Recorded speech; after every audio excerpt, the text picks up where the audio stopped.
You may have heard, Utande is shutting down its LTE and WiMAX services by the end of January 2026. That's just a fancy way of saying the cost of using airwaves went up and keeping the service alive no longer makes any sense. Do note though, Utande is not going out of business. Far from it. The company will keep providing fiber, which they've been investing millions in, and satellite internet services. But back to the scrapping of LTE and WiMAX services.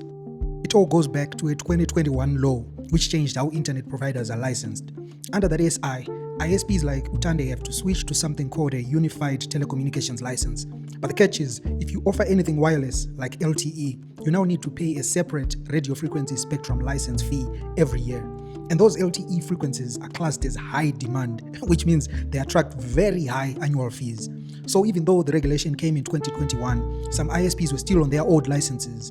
And now that the license conversion is finally happening, those big new spectrum fees are kicking in now. And when Utande ran the numbers, it just didn't make sense to keep LTE going. They told me straight up, this was a purely economic decision. And the part that's hitting customers the hardest, some just signed up just a few months ago.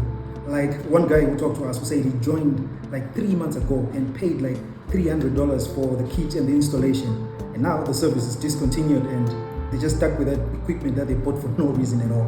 And Utande confirms there will be no buyback, there will be no refunds for any kit, any gear that you bought. They also said they'll use discretion on refunds though. Officially their contract says no equipment buyback, but they may make exceptions for people who only joined recently. But the effect is clear.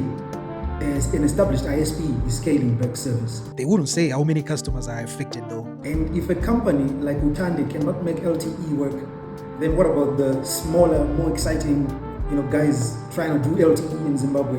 You start to wonder if they're going to be around for long. So at a time when internet access really should be growing, it's a shame that we're seeing the country take a few steps back, not because the technology has failed. Yes, it is old, but it has not failed.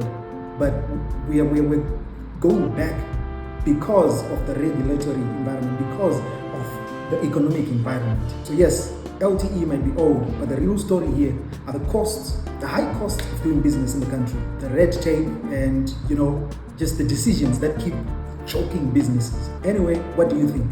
Justified move or just another casualty of bad policy?